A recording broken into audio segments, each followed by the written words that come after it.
Welcome back, everybody, to another edition of Slam Talk Sports. It is Slam here, as always, on a beautiful Friday afternoon. It's about 5:30 here in Palm Cove, Cairns, Australia.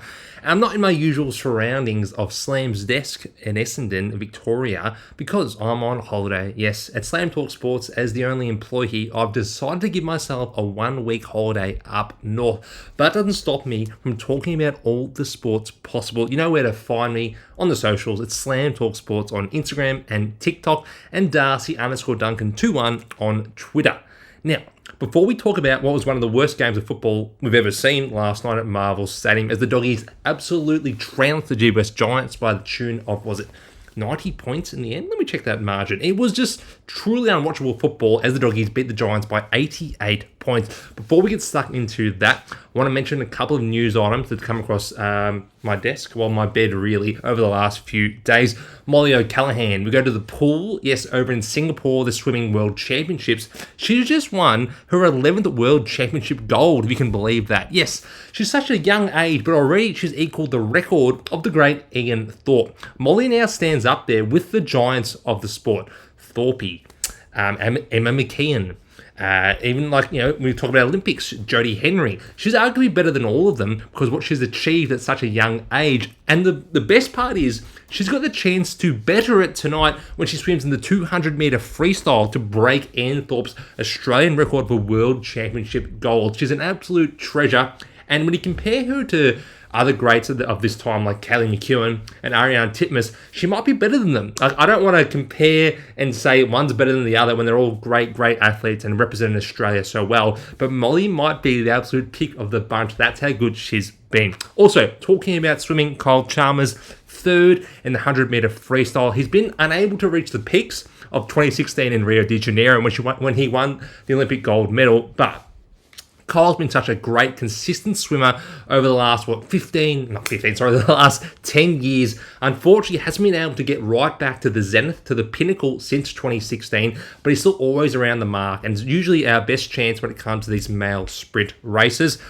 Now, let's go to America. Let's go stateside, if you will, with me. So Donald Trump has come out and said, I don't want Washington Commanders to be called the Commanders anymore, okay? If you want to build a stadium in Washington, my home, the place that I control, where I am Commander-in-Chief, you better change your name back to the Washington Redskins. Now, the Redskins existed for a very, very long time, and they're one of the most popular franchises in America. Very poorly run, unfortunately, and they hadn't been successful for about 25, 30 years, but they did change their name after public backlash and outcry from Native American people about the name Redskins, similar to the Cleveland Indians changed their name to the Cleveland Guardians in Major League Baseball. Trump's now come out and said, this is what we're going to do. I'm going to spend all my time, effort, and energy changing the Washington Commanders name back to the Redskins. Seemed like a big waste of time. Let's focus on Jaden Daniels and Terry McLaurin's trade request. Can we just focus on that right now? And fantasy football's coming up. Don't think I won't be mentioning a lot of American football over the coming weeks as we gear up to the NFL season, starting on September the 5th as the Philadelphia Eagles defend their crown. Oh, I cannot wait for that one. Finally, NFL preseason started today. Yes, it was the LA Chargers, taking on the Detroit Lions. Now, obviously, no one that matters was playing in this game. It is the Hall of Fame game. But, down in Canton, Ohio, we'll see a couple of nice highlights to get you in the mood for what is going to be a big NFL season. We're about 4 weeks away from the real stuff kicking off. I'll be sure to keep you all informed here at Slam Talk Sports. Okay, that's the preamble, okay? That's your little intro, okay? That's warmed you up for Thursday night footy. What the hell happened last night, people? The Giants were only 10-point underdogs according with the bookies. They went out there and got absolutely hammered by the Western Bulldogs. We might have seen the best 1-2 punch in footy. Sam Darcy and Aaron Norton combined for 10 goals again. If you can believe it, Aaron Norton is second in the Coleman medal. This is a man we had a lot of doubts on coming to the season. Will he work with Jamara if he ever played? Will he work with Sam Darcy? Will he work with Rory Lobb if he ever plays down forward? Can we trust Aaron Norton? Is he really a centre-half back who's masquerading as a centre-half forward? I'll look at the numbers right now.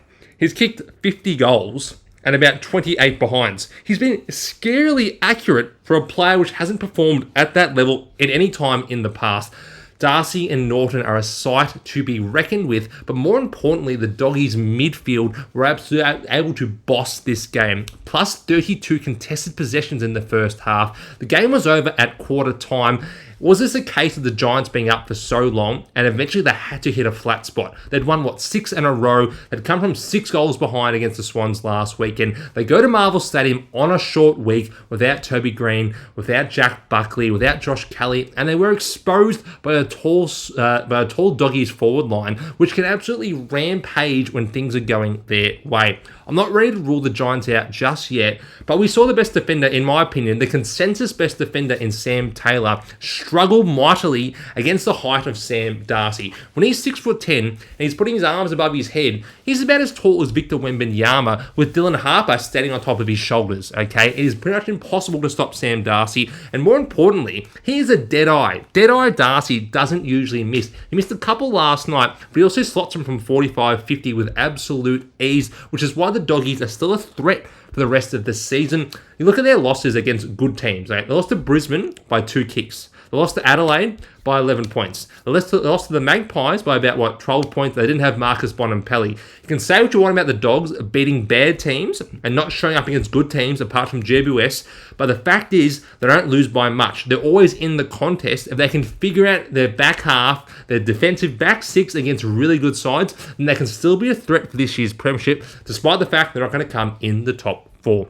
The Giants, don't throw them out just yet. They've got an easy run home. They will play finals, in my opinion, with 15 wins. But they must get their players back on the park. And more importantly, Jack Buckley must get back on the park and play at a high level. Let's move forward to Friday night football. Start with the Adelaide Crows. In comes Brodie Smith, Isaac Cumming, and Hugh Bond for his first game of the season. Out goes Rory Laird, Max Michelani, and Luke Pedlar. For the Hawthorn Football Club, in comes Marbio Chol to form a very tall forward line, and out goes Bally McDonald, who's been a spark plug off the bench and is the sub in recent weeks, so he's unlucky to go out. It is Josh Worrell's 50th game, and Isaac Cumming's 100th game, who's recruited from the Gibbous Giants this past off-season. Obviously, with Rory Laird coming out, Brodie Smith is a bit of a like-for-like. Max Michelani, who'll miss with a hamstring, is a bit of a like-for-like with Hugh Bond. I think we haven't seen much of Hugh Bond the last few seasons. And Isaac Cumming plays a wing role, while Luke Pedlar's more of that half-forward type. So there could be a bit of a shuffling in the Magments for tonight's game.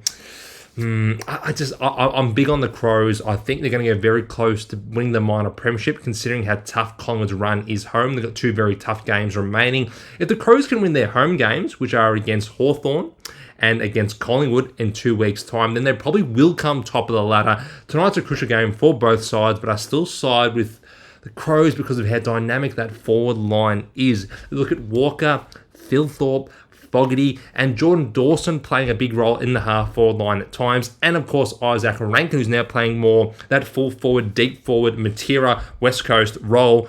I like them to get the job done tonight. And what should be a cracking contest. Betting-wise, there's not too many I absolutely love for tonight. I don't mind Jordan Dawson, 20-plus touches. He should have a big role to play. He traditionally plays a more significant midfield role and takes on a larger portion of the workload in terms of winning possessions when the games are close and they're playing decent quality opposition. And I don't mind Isaac Rankin for 2 goals. Now, Isaac is like a 2-goal every other week kind of operator. He's $2.15 for 2 goals tonight. I don't see anyone's going to really go with him. And if the game breaks over at any point, he's the one that can turn it on its head and kick 2 goals in a minute's time. 1 goal is $1.22. It's not bad for your long odds multis, but I'm trying to stay away from those sort of odds which don't really give you much back if everything goes wrong. 2 goals for $2.15 seems a nice price for me.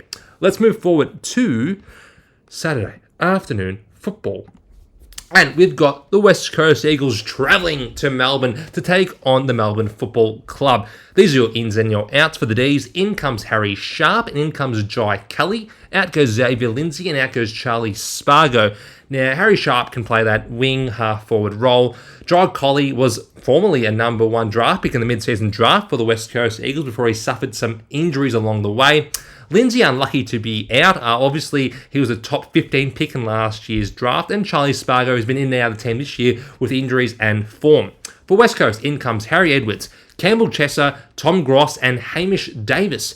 Out goes Sandy Brock, Jack Hutchinson, Matthew Flynn, and Harley Reid. Now, Brock, Hutchinson, and Flynn have all been omitted, and Harley Reid will miss the rest of the season with a syndesmosis injury. Just looking at the teams right now, West Coast are absolutely gutted by the injuries they've suffered this season. Obviously, Jake Waterman missed pretty much the entire season after being an All-Australian in 2024, their number one forward. Oscar Allen, their captain and their star, is obviously going to be out the rest of the season with a myriad of issues. Will never play for West Coast again, most likely. And of course, Jeremy McGovern, one of the best defenders I've ever seen play, retired due to concussion issue. You throw in Harley Reid now, arguably their best player, and Elliot Yeo, who's missed the entire season with injury issues, then West Coast are so severely depleted that I can't make a case for them to win this game. The line is 41.5. I think the D's actually cover this line. They'll be up and about surely after the embarrassing loss they suffered last week, and there's just really no way the Demons shouldn't be able to win this by 30 plus points. Okay, that's why I'm going to call it. Do they get to 42? I think they will. Betting wise, there's a couple I like for this game because this could be one of the blowouts this weekend. I don't mind Max Gawn. Yes, Gawny up against Bailey J. Williams to have 20 plus disposals. Now, Gawny had a career high 35 touches against them when they squared off in Perth early in the season. For him to have 20 is $1.60. That seems like a good bet to me. Also, West Coast give up so many touches and so many Supercoach points to midfielders. So I don't mind Melbourne midfielders to go run right in this one. Oliver and Petrarca are such short odds, you probably should avoid them. They're $1.13 and $1.12 to have 20 plus touches. Almost certainly they will do it, but there's no value associated with those sort of selections. I don't mind Trent Rivers at $1.35 for 20 plus touches and Jack Vighty at $1.50 for 20 plus touches. These players are integral cogs in their midfield rotation. Obviously, Petrarca could kick a bunch of goals and have a bunch of touches, but I think these two represent value in what is a very, very soft matchup, potentially their softest matchup of the season. From a gambling side of things, the goals wise, I don't mind Jakey Malcolm. Now, Malcolm's kicked 17 goals in the last 5 weeks, including multiple goals in 4 of his last 5. For him to kick 2 goals is about $1.45. Not bad odds when you consider he's been their number one forward in recent times. I think Melbourne win easy, and you can look at these disposals and goal scorers potentially for your big long odds multis, because I think it's going to be an absolute, not a shootout, but it should be a high scoring game from the Melbourne side of things to ensure you win some selections. Let's move forward to the 2 twilight games we have in round 21. We go first to the Gold Coast, as the Gold Coast Suns host the Richmond Football Club. In for the Gold Coast comes Took Miller, their former captain. Out goes Leonardo Lombard, one of their top picks from last year's draft. For Richmond, in comes Harry Armstrong and Seth Campbell. Out goes Nathan Broad and Jasra Ulga. Obviously, Tim Taranto still did not get up for this game after being a late withdrawal last Sunday. Who did Richmond play last Sunday? Let me get it. Sorry, guys. Last week, Richmond played. I know you're screaming at me. They played Collingwood, okay, and they lost by 6 goals. You'd be correct. And Timmy Taranto didn't play last weekend either, which is why I struggle to make a case for Richmond getting close in this one. They're missing one of their prime movers, probably their best and first winner outside Nick Boston in Tim Taranto this season. And the Gold Coast are looking for revenge after losing to the Richmond Tigers early in the year at Marvel Stadium. I think the likes of Anderson and Rowell and Miller, if he plays, will run right in this one. Richmond's midfield without Taranto is just simply not the same calibre. And the Suns are looking to build into this finals campaign, their first finals campaign of their history, should go out there and make an example of Richmond. Now, Damien Hardwick, he doesn't know where Marvel Stadium is, but he for sure knows where People's First Stadium is after a dominant win against the Brisbane Lions last weekend. I think it's going to be a similar dosage on Saturday. Now, betting-wise, I don't mind Matt Rowell, 25 touches, which is about $1.30. He had that in their last game at Marvel. He's in tremendous form over the last 10 rounds in Supercoach. He's averaging 130 points. There's probably not a midfielder in better form than Matt Rowell over the last 3 months. Also, don't mind John Noble for 25 plus disposals. He had 27 last time they met at Marvel Stadium. And importantly, Dan Rioli is now out for the rest of the home and away season. It should be the John Noble show from here on out. And also Noah Anderson, their dominant captain. 30 plus disposals isn't a bad shout at $1.50. Probably the one I like the least out of the 3, just because you have to go all the way up to 30 to get it. But the way he's playing right now with a great matchup, especially against Richmond, where he has a good history against. Obviously, he kicked that game winner all those years ago. I don't mind Noah Anderson to have a party on the Gold Coast once again. Suns should win this one. Let's look at the other game at 4:15. That's a 4:10 start on the Gold Coast. We have a 4:15 start over in Sydney as the Sydney Swans take on the Essendon Football Club. In for the Sydney Swans, there's a few changes. In comes Tom McCartan. There's dominant star lockdown key defender. In comes Jesse Detoli for his debut game. Ollie Florent also comes in. Caden Cleary comes in, a former Supercoach pick early in the season. And Peter Laddams comes in as well. That gives me a few question marks over Brodie Grundy captaincy. We'll touch on that in a second. Out goes Joel Hamling. Out goes Matt Roberts. Out goes Hayden McLean. Out goes Aaron Francis. And out goes Will Hayward. In for the Essendon Football Club, Jaden Newen for his debut game. Category B rookie this season. Now picked up for the Essendon Football Club and will play on Saturday. Essendon have about 14 debutants this year, so it's great to see him get a game. Well, it's not great because he's playing because we have a million injuries, but it's good to see a young fella get his chance in a big contest. In comes Xavier Dersma after overcoming a slight injury concern. In comes Ben Hobbs, and in comes Archer May. Out goes Jordan Ridley, Saad Al-Hawley, Nate Caddy, and Zach Johnson. Ridley suffered a hamstring injury last weekend, will miss the rest of the season, and Nate Caddy potentially could miss the rest of the season as well, with a few soft tissue concerns. Now, I just think that the Swans are going to absolutely dominate Essendon in this one, but there is predicted to be between 15 and 40 millimetres of rain in Sydney this week, and will they win by 55 points? I'm not 100% certain just because of the conditions, but going on the way the footy's been played this season, Essendon will probably get smashed. Let's be serious. They get smashed every single weekend just about. Now, considering the state of Essendon's list and the team they're putting on the park on Saturdays and Sundays, hopefully no more Fridays. Oh wait, I just seen the fixture Essendon on every Friday. Scratch that. Hopefully Essendon can be competitive in this contest like they haven't been in the past, but I do think Brodie Grundy will dominate for as long as he's on the field. Now, talking about subs, Peter Laddams was the sub 2 weeks ago. Okay, he came on, gave Brodie Grundy a chop out against the North Melbourne Football Club. Now, the game was close enough that they couldn't sub Grundy out, but he played full forward for the entire last quarter with Laddams taking on the ruck duties. Will Laddams play the ruck in the last quarter if this is 80 points? That is my question. Because Brodie Grundy's his time on ground has been fine. His ruck contest attendance has been fine. But in a game that could be an absolute blowout in the wet, where the contest is decided after 3 quarters, there is a chance that Grundy doesn't play the last. Obviously, with Laddams coming in, they're trying to manage his load in some ways. Otherwise, wouldn't be naming a backup ruckman. But it just gives me cause for concern. I sure hope that Max Gawn can deliver as my VC tomorrow, because I missed out on Marcus Bontempelli. I wasn't aware that Laddams was around this squad, so I've done an error on myself in that part. But I still think if you don't get the score from Bont, if you don't get the score from Max Gawn, then Grundy should still be safe for 135 points on Saturday. Betting-wise, not many things I like because of the rain and because of the blowout nature of the game. I mean, the likes of Mills, Goulden, Blakey, they should get their numbers, but the odds are really, really bad against a really poor Essendon team, so I'm not too enthused with any of those selections, just in my opinion. Grundy to have, 20-plus touches isn't that bad, but as I said, he might be subbed out in the end of the third quarter, so I'm probably going to stay away from this game on a betting side of things. Let's look forward to the game of the round, in my opinion. It is the grand final rematch from 2023. The Brisbane Lions come down to Melbourne to take on the Collingwood Football Club. 2 of the Premiership favourites from this season. I can't wait to watch this with my brother and my dad in our cinema room here in Cairns. Let's talk about the ins and the outs. In for Collingwood, Scott Pendlebury, Jordan DeGoey, and Bobby Hill. Wow, what a trident that is to come into the team. Absolute trio of superstars. Out goes Ed Allen, out goes Tom Mitchell, and out goes Lachlan Sullivan, who has suffered a PCL injury and will miss the rest of the season.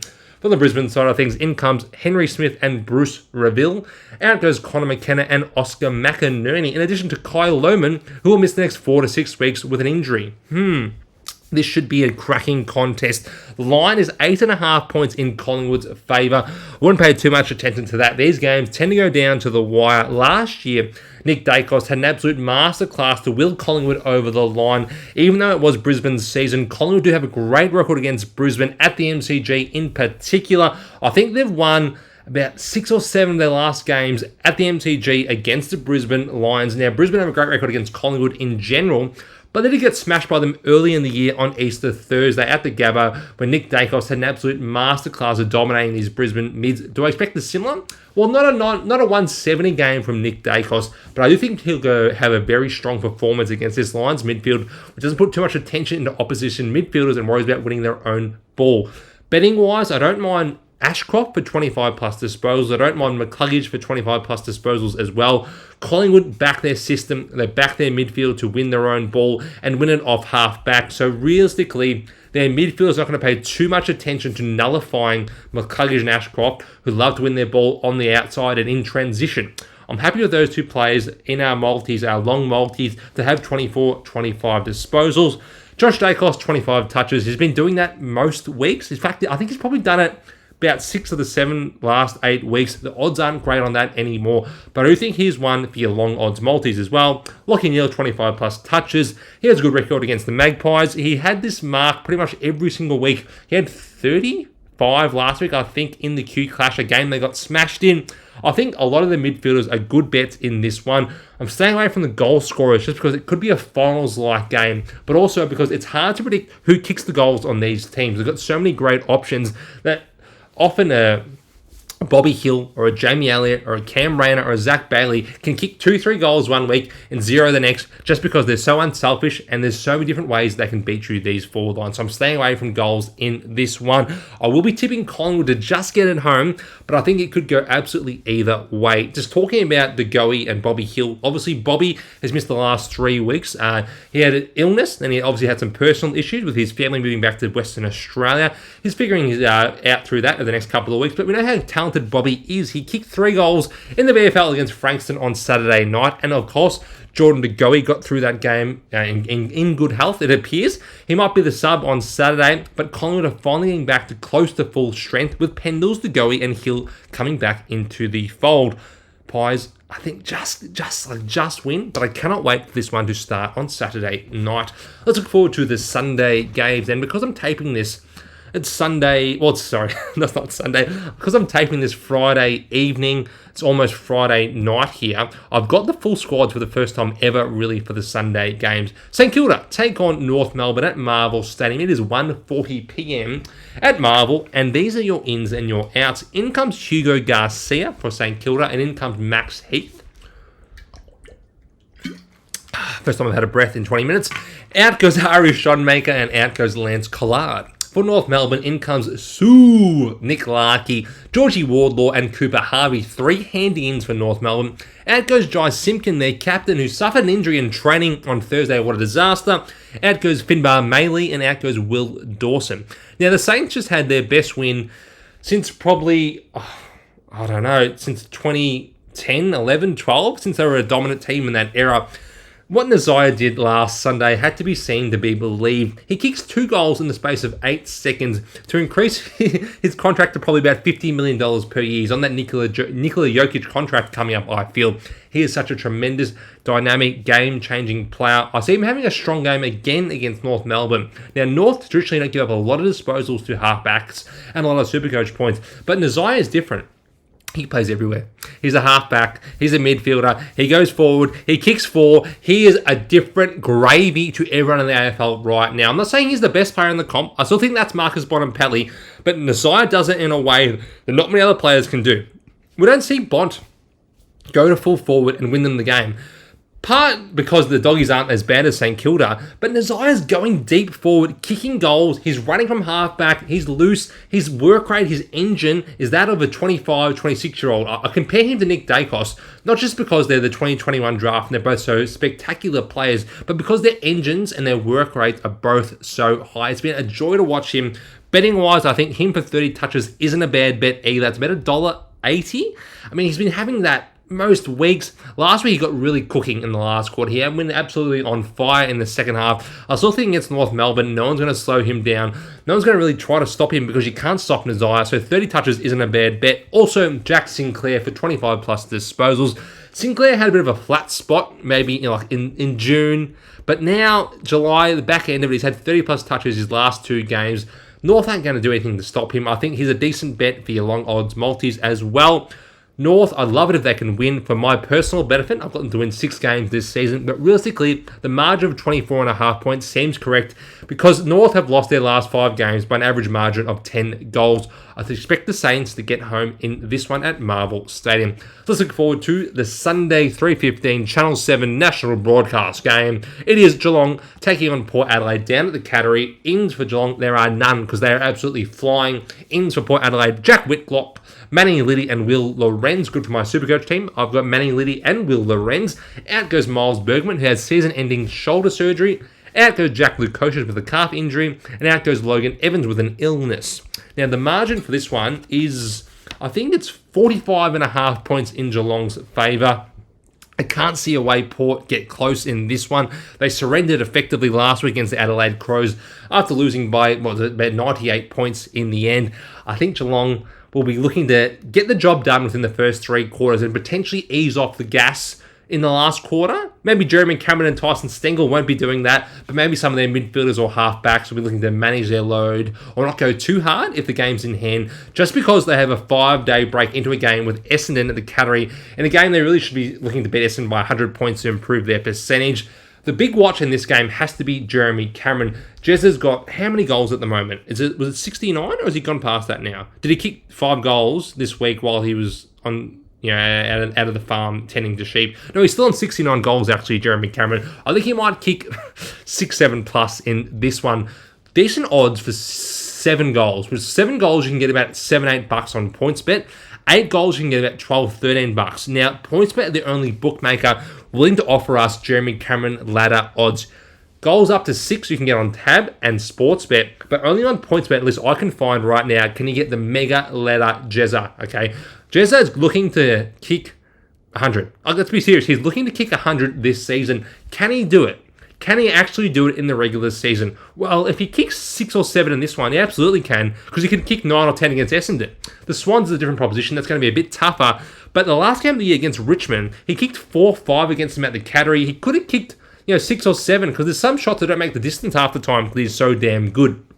I think this is the perfect opportunity for Jezza to really, really get close to that 100 mark and kick an absolute bag against Port Adelaide. Now, we saw what Riley Philthorpe did to Port Adelaide last Saturday in the showdown. He kicked, 6 in the dripping wet. I think Jezza can go similar to that on Sunday afternoon. No other bets I really like just because of the short break into the Essendon game.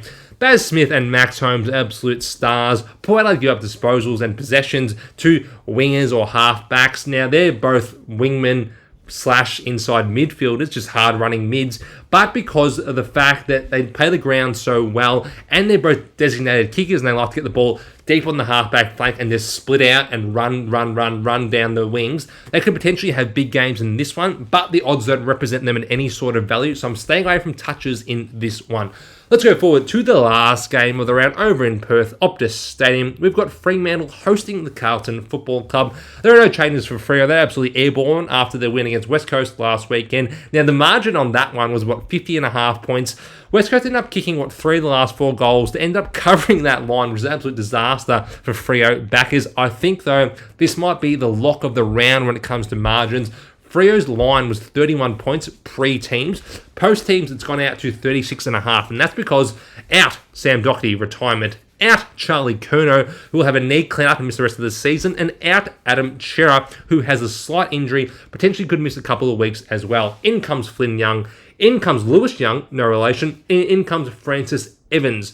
Just on paper, this is an absolute mismatch. No Walsh, no Chera. No Curnow, no effing hope, okay? Carlton are not playing anything that resembles good football right now, and Freo are one of the form teams in the competition. Their only loss, I think, in the last 2 months was against Sydney away, a game they barely lost by, and the Swans were up and running at that point in time, still thinking they could play finals football. I think this could be a smashing. A little bit of rain predicted in Perth on Sunday, but I still think the line of 36.5 will easily be covered if Freo are serious about this one and look to put the foot down in what is a tasty matchup for their midfielders and particularly their key forwards, with no Silvani out there as well. Besides Jacob Wiedering, who's going to hold this backline down against the likes of Tracy, Amos, Jackson when he rests forward, and Brayshaw and Sarong delivering it onto their chest? I think Freo will go very well in this game. Betting wise, I don't mind Luke Ryan, 20 plus disposals, is $1.50. Now, he's been up and down the last few weeks in terms of disposals, but the Blues can give up disposals to halfback flankers. We just saw what James Sicily did to them last Thursday night. He had his best game for the season. Ryan is one of the designated kickers. He takes kick-ins a lot. He often gets the ball along that halfback line. So I think Ryan for 20 plus touches isn't a bad bet. And there's one I've got to mention, even though I don't know what his minutes will be, I don't know where he's going to play exactly. He might even play half a game. But Hayden Young, since his comeback, has been absolutely electric. He had, 13 disposals in just over a quarter against Collingwood in a game that he helped swing. Then the following week against West Coast, he had 23 touches in half a game. 23 touches in half a game. This guy is special. He's missed 4 months with a hamstring injury. Hasn't seemed to have any ill effects to that at the moment. He is absolutely motoring. Does he play a full game though? Do they continue to manage his minutes, or do they throw him out there and say, okay, this is it. You've had 2 warm-up games where you played excellent in. Now go out there and have 30 touches. You kicked 3 goals last week, kick 8 goals against the Blues on the weekend, and then you can start building some momentum into the finals. Young, Brayshaw, Sarong, it's a hell of a midfield when you throw in Sean Darcy and Luke Jackson putting it down their throats. I'm very bullish on Freo, not just for this game, but for the coming weeks. They could make an impact in September with how much dynamism and the even spread across the field from their key contributors. That's it for the preview for round 21. I told you I'd do it, guys. Okay, it's 5:58 here on a Friday night. You guys are having drinks with your friends. You're out there watching your movies. You're getting ready for the big Hawks and the Crows game. What are you going to do? At halftime, you're going to think, shit, Slam's gone and done a preview. Well, he's on holidays in Queensland. Okay, he's just that stupid. He's just that crazy. Hope you all enjoyed another preview from Slam Talk Sports. I'll see you all with the microphone, with the headset, with all the bells and whistles next weekend when I return to Melbourne. Just before I finish off, a couple of big sporting events on the weekend. I have to mention, it is the Super Netball Grand Final on Saturday night. Now, unfortunately for the Collingwood fans, it will clash with the game between Brisbane and the Pies. But, come on, this is a massive one. Rod Laver Arena will host the West Coast Fever taking on the Melbourne Vixens. And everyone knows me. I'm a basketball guy, but Vixens, that's my team, okay? Back to the Sherelle McMahon, Bianca Chatfield days, I'm a Vixens ultra. Now, they had a stirring performance to get themselves into the finals, and somehow, despite the fact the West Coast Fever had a 13-game win streak, the finals in Victoria, it's in Melbourne because, well, Netball Australia sold the rights to the final to Victoria. So they sold it to Rod Laver Arena. So they get a home final despite the fact they came 4th on the ladder. Having said all that, the West Coast Fever are an absolute freight train. They are an unstoppable force right now. So it will require the Vixens to be an immovable object in order to win this one. Should be a cracker. Hopefully tune in for at least the second half. And I'm looking forward to it. You know, high level Australian sports, you can't beat it. And for me, for when it comes to women's sport, in this country, the netballers have always been our gold standard, okay? They've always been so competitive on the global stage. We've always had such great attendance at the Super Netball. So to see the prime stage, the Super Bowl of netball, as I'm calling it right now, will be great to watch between 2 great sides in front of an electric Melbourne crowd. Cannot wait for that one. And finally, on Sunday night, if you're not sportsed out, there's still one more big event. Yes, Melbourne's very own Oscar Piastri will compete in the Hungarian Grand Prix. Yes, the Hungarian Grand Prix. Now, of course, he won last week in Spa. Is it Belgium? Yeah, Belgium. Hey, guys, if I'm wrong, just abuse me. But I'm pretty sure it was in Belgium. He had a great win for McLaren. And now he's top of the ladder. He's top of the standings. He might win the whole damn thing. Even if you're not a big F1 guy, you're not a big motorsport guy, it is time to get behind Oscar. We could have an Australian F1 champion. That would be absolutely incredible. I remember watching races with Mark Webber, Daniel Ricciardo. They'd get so close. I mean, Mark Webber came second one year. Ricciardo's been around the mark with Red Bull. But Oscar, he's the one. He's got the best car. He's driving so well. The team is set up for him to win. It is now the time for an Aussie to stand at the top of the Formula One dais when it comes to the season-ending rankings. The season-ending standings, it is time for Oscar to be our champion. I cannot wait for Sunday night. I cannot wait for this entire weekend of sports. I hope you all enjoy it. There's swimming on tonight. There's F1 on Sunday. And there's footy on all the way in between that. I'll enjoy it. I'll talk about it. And I'll see you next week. That was Slam Talks Sports.